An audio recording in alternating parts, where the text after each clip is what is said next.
പ്രതിപക്ഷ നേതാവ് V D Satheesan അദ്ദേഹത്തിൻ്റെ യാത്ര ഇന്ന് ആരംഭിക്കാൻ പോകുന്നതിന് മുൻപ് നമ്മളോടൊപ്പം ചേരുകയാണ്. സ്വാഗതം. ഏറ്റവും ആദ്യം പുതുയുഗ യാത്ര എന്നാണ് പേര് നൽകിയിരിക്കുന്നത്. അപ്പോൾ ഒരു യുഗം പുതിയത് പ്രതീക്ഷിക്കുകയാണ്. ഉറപ്പായിട്ടും ഒരു യുഗത്തിൻ്റെ അന്ത്യവും മറ്റൊരു യുഗത്തിൻ്റെ ആരംഭവുമാണ്. ഈ പുതുയുഗം പ്രതീക്ഷകളുടെയും പ്രത്യാശകളുടെയും പറയുന്ന കാര്യങ്ങൾ ചെയ്യുന്നതിൻ്റെ ഈ ഒരു യുഗമായി മാറണം. കഴിഞ്ഞ കുറേ വർഷങ്ങളായി ചെയ്യുന്ന നമ്മുടെ ഗവേഷണ തുല്യമായ പ്രവർത്തനങ്ങളുടെ ഒരു പ്രതിഫലനം, അതിൻ്റെ പ്രചരണം കൂടിയാണ്. ഇതിൽ സർക്കാരിനെതിരായ ആരോപണങ്ങൾക്കപ്പുറത്തേക്ക് എന്തുണ്ടാകുന്ന പ്രതീക്ഷ? ഇത് ഗവൺമെൻറ് എവിടെയെല്ലാമാണ് പരാജയപ്പെട്ടത്, എവിടെയെല്ലാമാണ് തകർന്നത്, അവിടെയെല്ലാം കൃത്യമായ പദ്ധതികളുമായി വളരെ വൈദഗ്ധ്യമുള്ള ആളുകൾ ചേർന്ന് തയ്യാറാക്കിയ വിഷൻ ഡോക്യുമെൻ്റുകളാണ്.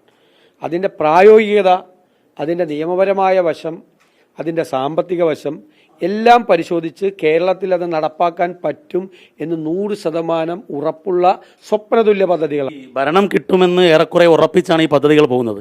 എത്ര സീറ്റ് കിട്ടുമെന്നാണ് വി ഡിയുടെ ഒരു പ്രതീക്ഷ?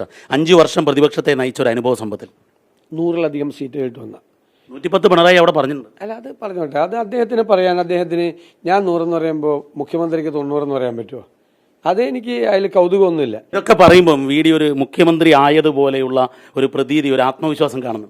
അല്ല, കോൺഗ്രസിനൊരു മുഖ്യമന്ത്രി വന്നതുപോലെ എന്ന് പറഞ്ഞാൽ മതി, തിരുത്തി പറഞ്ഞാൽ മതി. അത് കോൺഗ്രസ് തെരഞ്ഞെടുപ്പ് കഴിയുമ്പോൾ തീരുമാനിക്കും.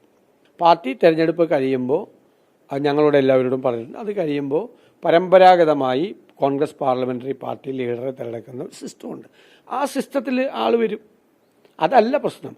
എല്ലാവരും ഒരുമിച്ച് ചേർന്ന് ഉജ്ജ്വലമായ തിളക്കമാർന്ന വിജയം ഉണ്ടാക്കുക. വി ഡിക്ക് മുൻപിൽ 2 വില്ലന്മാരുണ്ട്. 2 സാമുദായിക സംഘടനാ നേതാക്കളാണ്. അവർ 2 പേരും കടന്നാക്രമിച്ചുകൊണ്ടേയിരിക്കുകയാണ്. NSS ജനറൽ സെക്രട്ടറി, SNDP യോഗം ജനറൽ സെക്രട്ടറി, 2 പേരും. അതായത് വെള്ളാപ്പള്ളിയും സുകുമാരൻ നായരും. അത് ഈ മുഖ്യമന്ത്രി പദത്തിലേക്ക് എത്തുന്നതിന് തടസ്സമാവുമോ? അല്ല, ഞാൻ അങ്ങനെയൊന്നുമല്ല അതിനെ കാണുന്നത്. വെള്ളാപ്പള്ളി നടേശനുമായിട്ട് ഉള്ള പ്രശ്നം എന്ന് പറയുന്നത്, അദ്ദേഹം വർഗീയത പറഞ്ഞപ്പോൾ വർഗീയത പറയരുതെന്ന് പറഞ്ഞു ശക്തമായ നിലപാടെടുത്തു. അപ്പോൾ അദ്ദേഹം വളരെ മോശമായ പദപ്രയോഗങ്ങൾ നടത്തി.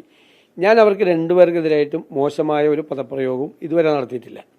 ഇനി നടത്തുകയില്ല. കാരണം അവരുടെ പ്രായവും അവരിയ്ക്കുന്ന സാധനം. എനിക്ക് 2 പേരുടെ ഒരു വിരോധമില്ല. അവർക്ക് എന്നെ ഇഷ്ടമല്ലാത്ത സെറ്റിൽ ചെയ്യാൻ ശ്രമിക്കാത്തത് എന്താ? അല്ല, അവർക്ക് എന്നെ ഇഷ്ടമല്ല, പിന്നെ എങ്ങനെ ഞാൻ സെറ്റിൽ ചെയ്യണത്? അപ്പം താങ്കളുടെ തിരക്കിനിടയിലാണ് ഈ സമയം അനുവദിച്ചത്. വിശദമായ അഭിമുഖം പിന്നീടാവാം. വളരെ കൃത്യമായി തന്നെ വി ഡി സതീശൻ പറയുന്നത് 100 സീറ്റിൽ UDF അധികാരത്തിലേക്ക് തിരിച്ചു വരുമെന്നുള്ളതാണ്.